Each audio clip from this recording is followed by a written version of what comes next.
बिस्मिल्लाहिर्रहमानिर्रहीम। अस्सलाम वालेकुम दोस्तों, मेरी आज की वीडियो भी डायबिटीज़ के बारे में है। इससे पहले मैंने 2 वीडियो बनाई थी, क्योंकि ये बहुत लंबा टॉपिक है तो इस वजह से इसको मैं पार्ट से मैं बना रहा हूँ। तो आप पहले अगर 2 वीडियो को अभी तक आपने नहीं देखा तो वो ज़रूर देखें। तो इसमें यह है कि अभी मैं इसकी प्रिवेंशन में डिस्कस कर रहा हूँ, करने लगा हूँ इस वीडियो में। तो एक ये बात ज़हन में रखें कि मैंने डायबिटीज़ के तो बहुत बेशुमार पेशेंट देखे हैं। तो उसमें मैंने एक चीज़ नोट की है कि काफ़ी जो लोग हैं ना वो मुख्तलिफ इलाज साथ साथ कर रहे होते हैं। मतलब एक तो डॉक्टरी वाला इलाज चाह रहा होता है, फिर किसी हकीम ने बता दिया, फिर जनाब किसी होम्योपैथी ने बता दिया। तो ऐसा प्लीज़ ना किया करें, यह आपकी सेहत के लिए बहुत डेंजरस हो सकता है। और ये ऐसे नुस्खे जो खुद से आप अक्सर ट्राई करते हैं, और इवन नेट पे ऐसे बहुत सारे वीडियोस भी लोग बना देते हैं, उनको कुछ पता नहीं होता, बस कहीं से कोई थोड़ा बहुत मालूम हुआ तो ना उठा के वीडियो बना दी। और तो ये बड़ा गलत एक तरह का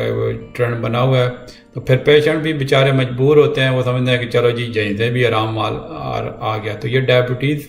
एक बहुत लंबा चौड़ा वो टॉपिक है, और इसमें बहुत ज़्यादा एक चूँकि रिसर्च हो रही है, तो जो डॉक्टरी का जो इलाज चाह रहा है मैं यही आपको रिकमेंड कर रहा हूँ। मैं इसलिए नहीं कह रहा कि क्योंकि मैं डॉक्टर हूँ तो मैं डॉक्टरी वाला इलाज करवाएं, क्योंकि डॉक्टरी वाले इलाज में क्या होता है कि आपकी जो बहुत रिसर्च होती है, और कोई भी चीज़ जब सामने आती है तो उस पर काफ़ी ट्रायल्स होते हैं, पहले एक्सपेरिमेंट्स होते हैं, तब जाके वो रिसर्च के बाद वो साबित होती है चीज़ें। तो इस वजह से आप एक ही इस चीज़ को फॉलो करें कि जो है मतलब जो आप एलोपैथी जो है डॉक्टरी का इलाज है उसी को जो है ना, जो एक बात आप गौर से सुने। और इसमें यह कि जो भी आपका इलाज चाह रहा है उस पर बिल्कुल आप रेगुलर रहें। आप सुस्ती करेंगे तो जो है वो आपके लिए प्रॉब्लम हो सकता है। तो ये अभी ये कि पहले तो मैं यही आपको कहूँगा कि पार्ट 1 देखें उसका, डायबिटीज़ का जो मैंने वीडियो बनाई, फिर पार्ट 2 देखें, और ये भी पार्ट 3 चल रहा है। अब देखते हैं पता नहीं पार्ट 3 में ये ख़त्म होती है या पार्ट 4 बनेगा। एनीवेज, तो पार्ट 3 में अभी जो मैंने बताया कि प्रिवेंशन में डिस्कस करने लगा हूँ, तो उसमें सबसे जो एक तो बात ये ध्यान में रखने वाली है कि जो टाइप 1 डायबिटीज़ होती है, जो मतलब आपकी जो इम्यून सिस्टम में ऑटो एंटीबॉडीज जो मैंने बताया पहले वाली वीडियो में, उसमें जो बनती है, जो आपका पेंक्रियाज जो इंसुलिन बना ही नहीं पाता, तो उसकी कोई प्रिवेंशन नहीं हो सकती। मतलब वो आपका बॉडी का सिस्टम जो है गड़बड़ हो गया तो उसका कुछ नहीं किया जा सकता, ठीक है। लेकिन यह कि जब आपको डायबिटीज़ चाहे टाइप 1 टाइप 2 हो जाए, तो अगर आप हेल्दी लाइफस्टाइल अपनाएंगे तो फिर आपकी चीज़ें काफ़ी कंट्रोल में हो सकती हैं। और जो है लेकिन ये कि जो टाइप 2 डायबिटीज़ है जिससे पहले आती है प्री डायबिटीज़, उस पर अगर आप मतलब ये जो मैं अभी बातें बताने उस पर अगर आप सख्ती से अमल करेंगे, अपनी सेहत का लाइफस्टाइल का सही ख्याल रखेंगे सेहत के मुताबिक, तो इसको आप प्रिवेंशन अच्छी तरीके से प्रिवेंट कर सकते हैं। उसमें सबसे पहले यह था कि आप जो है आपने खुराक जो है ना वो आपने बिल्कुल हेल्दी चीज़ें खानी है। जो भी खुराक है उसमें जो है जिसमें फ़ैट है, कैलोरी ज़्यादा हैं, या जो है या मतलब जो है वो आपकी जो है ना आपके लिए परेशानी का बायस बन सकती है। यानी मुख्तसरन बात मैं ये कहना चाहता हूँ कि जो फूड में ना आपने जो ये ख्याल है कि जिसमें फ़ैट ज़्यादा है वो नहीं लेनी। अब जैसे मिसाल के तौर पे जो कोई लोगों को बहुत फैटी चीज़ें खाने का शौक होता है, ये मिठाइयाँ, जलेबियाँ, बर्फ़ियाँ, ये मतलब कोई भी फ़ैट की चीज़ है उससे बचें। और जिस फूड में फ़ाइबर ज़्यादा है वो इस्तेमाल करें। मतलब मिसाल फ़ाइबर किन में ज़्यादा है, जैसे फ्रूट्स में ज़्यादा होता है, सब्जियों में ज़्यादा होता है फ़ाइबर, या होल ग्रेन में जैसे प्रॉपर जो गंदम होती है, जो मतलब सारा जो होल ग्रेन फूड्स होती हैं, जो बहुत आपको इजीली पता चल जाएगा जब बाज़ार में ओट्स वगैरह होते हैं, ओट मील, तो वो जो है ना ये आप इस्तेमाल करें। और फिर यह है कि इसमें वैरायटी आप लाएं ताकि आप एक चीज़ से बोर ना हो जाएं एक ही तरह की खुराक खा के। मतलब कोशिश हमारी क्या होती है कि जो डॉक्टर के पास जब पेशेंट्स आते हैं तो हमारी कोशिश यही होती है कि पेशेंट को जो नॉर्मल बंदे खा रहे हैं जो मतलब उसके करीब करीब ही रखा जाए, ताकि मतलब उनमें ये एक तरह की मतलब ये ना हो कि आप फ़लाँ चीज़ भी मना होगी। लेकिन यह कि जैसे मैंने बताया कि जो भी ज़्यादा फ़ैट वाली चीज़ें हैं, मीठी बहुत चीज़ें हैं, मिठाइयाँ, ये तो आप बिल्कुल ही जो बेकरी की चीज़ें हैं वो तो आप इसको ये समझ लेना हाथ भी ना लगाएं। तो जहाँ भी मैंने खुराक का बता दिया, जहाँ मतलब फिर बाज़ार में चीज़ आती हैं जैसे वो एक वाइट ब्रेड, ब्राउन ब्रेड, मतलब जो चीज़ें आपकी जो होल ग्रेन में चीज़ें आती हैं ना, जब आप बाज़ार जाते हैं, जैसे यहाँ पे इंग्लैंड में जो हर चीज़ की वो लेबल लगा होता है, तो वो आप जो है ना जो होल ग्रेन वाली चीज़ें वो लें। फिर यह कि फ़िज़िकल एक्टिविटी जो बहुत इंपॉर्टेंट है, फ़िज़िकल एक्टिविटी आप ज़्यादा करते हैं। मतलब यानी कि जो मैंने बताया ना, जैसे शुरू में जो लोग सुस्त होते हैं उनको ज़्यादा ये प्रॉब्लम होती है, तो एक्सरसाइज में ये कि कम से कम मिनिमम हम आधे घंटे का कहते हैं। अब तो 40-45 घंटा तो बहुत अच्छी बात है, लेकिन 40 मिनट अगर आप एक्टिविटी करती हैं तो उसमें यह है कि अगर आप कुछ भी नहीं करते तो उसमें जो सबसे जो ज़्यादा रिकमेंड हम करते हैं कि आप ब्रिस्क वॉक करें, मतलब यह है कि तेज़ तेज़ कदमों के साथ आप ज़रूर चलें। तो या मिसाल के तौर पे बाइक पे भी राइड, मतलब जो साइकिल होती है उस पर आप सवारी कर सकते हैं, स्विमिंग कर सकते हैं। तो जो बेस्ट, जो ज़्यादातर जो लोग जो हम कहते हैं कि हम तो और कुछ नहीं एक्सरसाइज करते, तो उनको हम यही कहते हैं कि आप ब्रिस्क वॉक करें। तो इसमें यह है कि लेट से कि मैंने आपको कहा, मेरे पास पेशेंट बहुत मैंने देखे हैं, हम कहते हैं जी अगर लेट से आप 40 मिनट डेली वॉक करनी है, तो उसमें आप ये भी करते हैं कि एक मतलब एक दफ़ा आप 40 मिनट बजाय कि लेट से कि आप थकान महसूस करते हैं, तो आप 40 मिनटों को आपने लेट से डेली फिजिकल, तो आप उसको 2-3 हिस्सों में डिवाइड कर लें। मिसाल के तौर पे आप ये भी कर सकते हैं 4 दफ़ा 10-10 मिनट की तेज़ तेज़ वॉक करें, तो वो आपकी 40 मिनट पर डे के हिसाब से वो पूरे हो जाएंगे। फिर इसमें तीसरी बात इंपॉर्टेंट आती है कि आप जो प्री डायबिटीज या डायबिटीज़ टाइप 2 है, जो चूँकि वेट का उसके साथ बहुत बड़ा लिंक है, तो आप अपने वेट को रिड्यूस करने की कोशिश करें। मिसाल के तौर पे अगर आप 7% आपका बॉडी का वेट करते हैं, मैं एक एग्जांपल दे रहा हूँ, तो उसमें यह कि जैसे मिसाल के तौर पे आपका 200 पाउंड वजन है या 91 किलो 90.7 किलो बनता है, तो अगर उसमें मतलब जो है 7% उसका हो गया 14 पाउंड या 6.4 किलोग्राम, ठीक है, तो वो अगर आप कम कर लें तो वो आपकी जो काफ़ी हद तक डायबिटीज़ का आप रिस्क जो है ना कम कर सकते हैं। लेकिन इसमें यह भी ख्याल रखने की बात है कि ये बात कि अगर ये जो जेस्टेशनल डायबिटीज़ में एक चीज़ ख्याल रखें, मतलब जो इन ख़वातीन को हमल के दौरान डायबिटीज़ होगी है, तो उनको हम ये एडवाइस उनको नहीं कह रहे कि आप प्रेगनेंसी के दौरान अपना वेट लूज़ करें।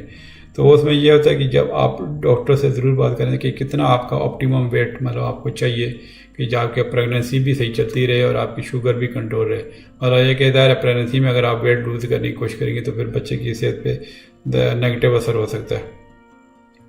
तो उसमें यह कि आप पहले तो मतलब जो है जब आप रिड्यूस करने के उसमें आते हैं तो उसमें अपने आप को मोटिवेट करें। बहुत सारी एक्सरसाइज इसके अलावा भी आ सकती हैं, मतलब लेट से कि आप जिम ज्वाइन कर सकते हैं।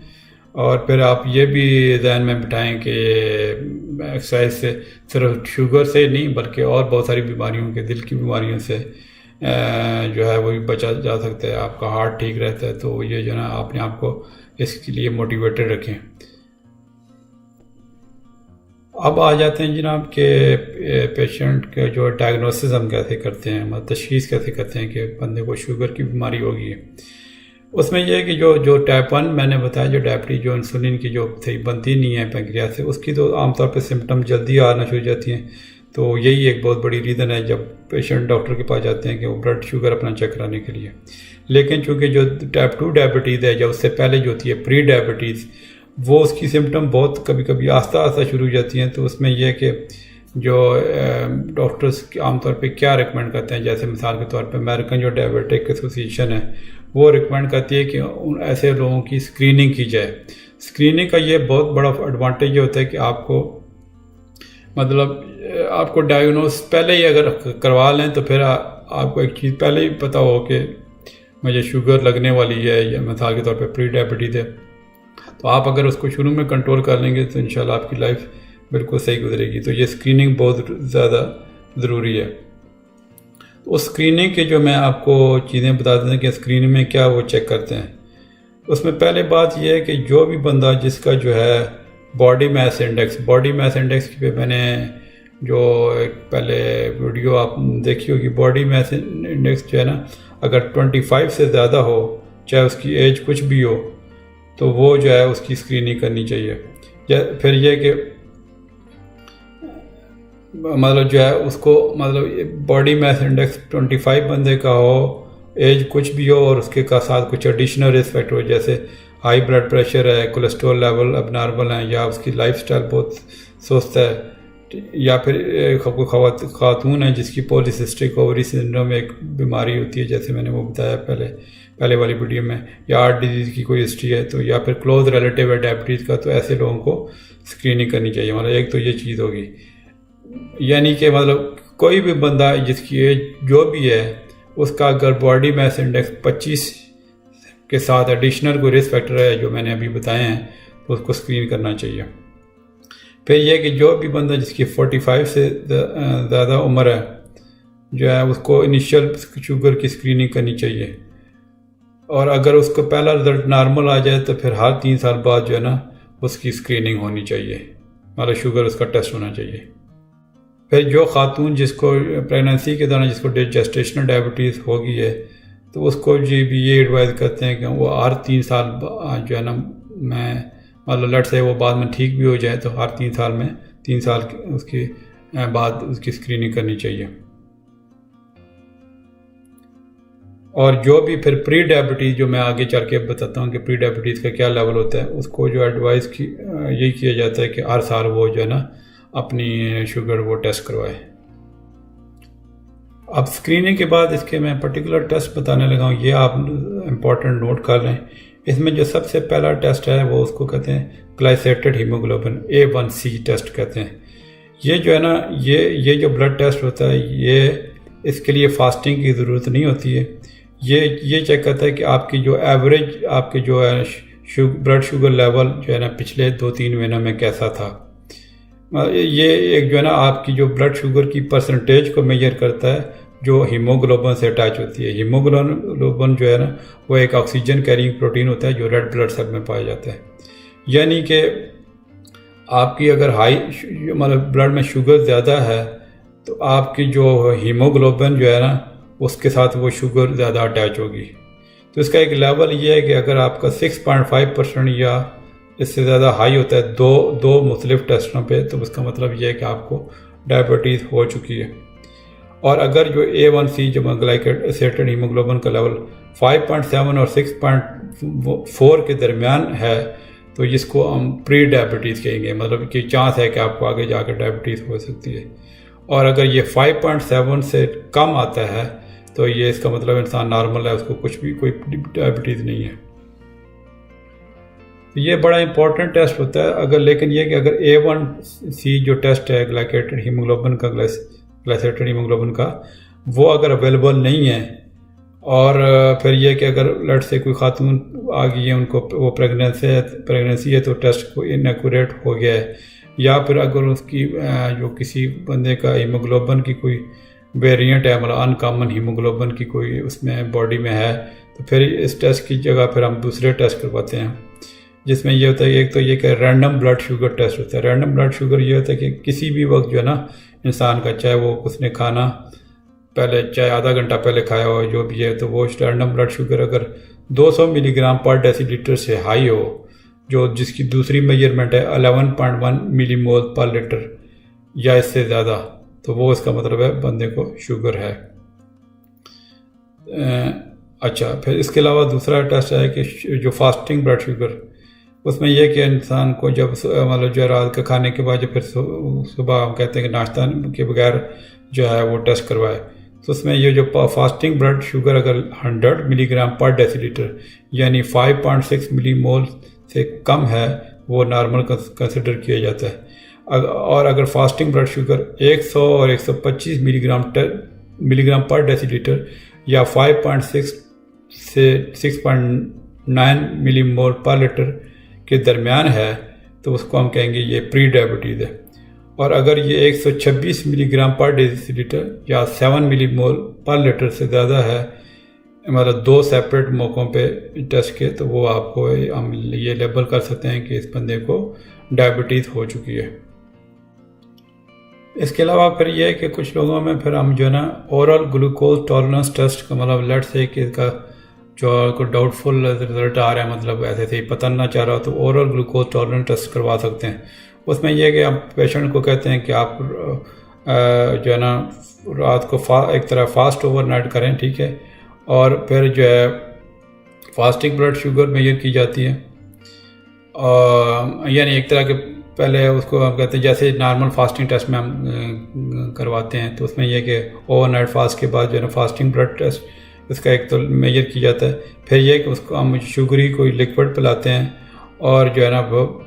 उसका जो ब्लड टेस्ट करते हैं पीरियडिकली, जो नेक्स्ट 2 आवर्स का जो है ना शुगर का ब्लड टेस्ट करते हैं। अगर तो ब्लड शुगर जो लेवल है वो 140 मिलीग्राम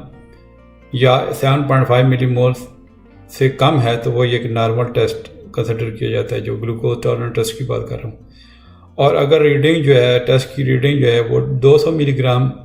पर डेसीलीटर या दूसरी जो मेजरमेंट जो 11.1 मिलीमोल जो है हमारा 2 घंटे बाद आई है तो वो डायबिटीज़ को इंडिकेट करती है। और अगर जो है जो लेवल है 140 और 199 मिलीग्राम पर डेसीलीटर यानी 7.8 मिलीमोल और 11 मिलीमोल के दरमियान है तो इसको हम प्री डायबिटीज़ लेबल करते हैं। फिर यह कि अगर इन टेस्टों के बाद ये शक हो जाए कि बंदे को टाइप 1 डायबिटीज़ है तो फिर इसका एक एडिशनल टेस्ट यूरिन का टेस्ट करते हैं, जिसमें वो एक बाई प्रोडक्ट है जो कीटोन का, जैसे मैंने शुरू की वीडियोस में बताया, वो कीटोन का टेस्ट करते हैं। उसमें यह होता है कि जो आपका मसल और जो फैट के जो टिश्यूज़ जो होते हैं ना वो एनर्जी के लिए यूज़ होते हैं, क्योंकि बॉडी में इनफ इंसुलिन नहीं हो सकती जो कीटोन्स को यूज़ कर सकें। तो ये जो कीटोन्स होते हैं ना, जो एक तरह का बाई प्रोडक्ट है शुगर का ही, तो उसमें वो टेस्ट करते हैं, आपका यूरिन में टेस्ट करते हैं। यानी सिंपल अल्फाज में कहने का मकसद है कि जब जो टाइप 1 डायबिटीज़, क्योंकि उसमें इंसुलिन बिल्कुल ही वो नहीं बन रही होती है, तो उसमें यह ना कि बॉडी वो यूज़ करती है मसल और फैट के टिश्यूज़ को जो है ना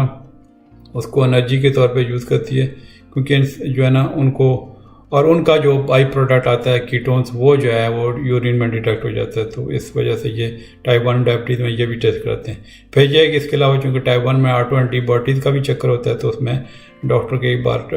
ऑटो एंटीबॉडीज़ का भी टेस्ट रिकमेंड कर देते हैं। अब आ जाते हैं कि जो जेस्टेशनल डायबिटीज़, जो मतलब खातून जो प्रेगनेंसी के दौरान जिसको डायबिटीज़ होगी उसके टेस्ट के बारे में बताता हूँ। तो इसमें जो ख़वातीन जो जिनको रिस्क होता है जो प्रेगनेंसी में डायबिटीज़ का, तो उनको हम 2 उनकी कैटेगरीज में वो तरह रखते हैं। एक तो यह कि जो ख़वातीन जिनको हाई रिस्क है, मिसाल के तौर पे वो प्रेगनेंसी के स्टार्ट में उनका वेट ज़्यादा था, या जो है उनको पहले प्रेगनेंसी में ये डायबिटीज़ हुई है, या उनके करीबी रिश्तेदार मिसाल के तौर पे पेरेंट मदर फादर को या सिबलिंग को या बच्चा एक उनका पैदा हुआ है डायबिटीज़ के साथ था, तो वो जो है पहले जो उनका प्रीनेटल विजिट होता है उसमें जो है ना डॉक्टर उनका ब्लड टेस्ट कर सकता है शुगर का। फिर यह कि एक जो जिनके ख़वातीन का एवरेज रिस्क है उसमें यह कि उनको एक स्क्रीनिंग टेस्ट हम कर सकते हैं सेकंड ट्राइमेस्टर के दौरान, जिसमें मतलब जो आमतौर पे 24वें और 28वें हफ्ते के दौरान जो है उनको जिनका मतलब ज़्यादा रिस्क नहीं है उनको वो स्क्रीनिंग टेस्ट कर सकते हैं। और जो स्क्रीनिंग टेस्ट होता है उसमें उसका जो नाम होता है उसका जो है वो एक है कि उसको कहते हैं ग्लूकोज चैलेंज टेस्ट। उसमें क्या होता है कि आपको जो है ग्लूकोज का सलूशन पिलाते हैं और 1 घंटे के बाद जो है ना उसका जो है ना शुगर का लेवल मेजर करते हैं। अगर तो ब्लड शुगर 140 मिलीग्राम या 7.8 मिलीमोल से कम है तो वो नॉर्मल कंसिडर किया जाता है, मतलब ग्लूकोज चैलेंज टेस्ट के बाद। तो फिर यह कि अगर इसका जो अगर आपका ब्लड शुगर हायर है तो इसमें यह कि आपका मतलब यह इसका ये मतलब है कि आपको जो ज़्यादा रिस्क है जेस्टेशनल डायबिटीज़ होने का, तो फिर उसमें डॉक्टर यह है कि एक फॉलोअप टेस्ट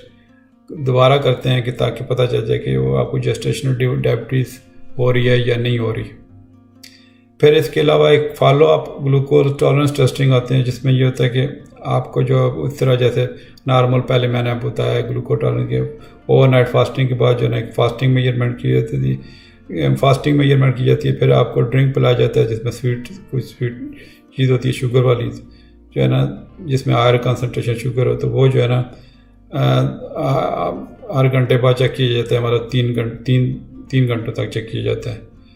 तो अगर आपके जो मतलब नॉर्मल वैल्यू से 2 रीडिंग हायर हो गई हैं तो उसमें यह है कि ये आपका ये समझ लिया जाता है कि आपको जेस्टेशनल शुगर, मतलब देखें ये 3 घंटे का टेस्ट होता है, 8 घंटे बाद जो है ना 3 लेवल चेक करते हैं, तो अगर 2 रीडिंग नॉर्मल से ज़्यादा हैं तो इसका मतलब है आपको जेस्टेशनल डायबिटीज़ हो चुकी है। मेरे ख्याल में ये वाली भी वीडियो खासी लंबी, क्योंकि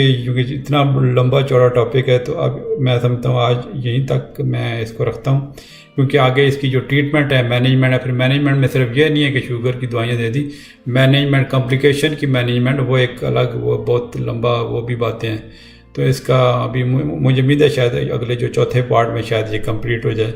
अब देखते हैं। खैर आज की वीडियो यहीं तक। तो अभी तक अगर आपने चैनल सब्सक्राइब नहीं किया तो ज़रूर करें, पहले वाली जो वीडियो को इस वीडियो के साथ मिला के देखें, तभी आपको फिर अच्छी तरह समझ आ जाएगी। और ये जो है इसमें यह कि आप जो है एक एक चीज़ का आपको ध्यान रखना पड़ेगा। वैसे तो सारी मेरी वीडियो मेडिकल के बारे में एक ही चीज़ इंपॉर्टेंट होती है, लेकिन शुगर चूँकि ये इतनी बीमारी कॉमन है पूरी दुनिया में, तो इसमें फिर ज़ाहिर है अगर आप जितने अच्छे तरीके से आप इसकी आगाही रखेंगे तो उतना अच्छे तरीके से आप कंट्रोल कर सकेंगे। तो वीडियो को लाइक ज़रूर कर दिया करें, और फिर यह ना कि आप दूसरों के लोगों के साथ शेयर किया करें, ताकि आप जितने लोग ज़्यादा से ज़्यादा मैक्सिमम इससे फ़ायदा उठा सकते हैं। तो चलें मिलते हैं फिर इंशाल्लाह अगली वीडियो में। Thank you very much. अल्लाह हाफिज़।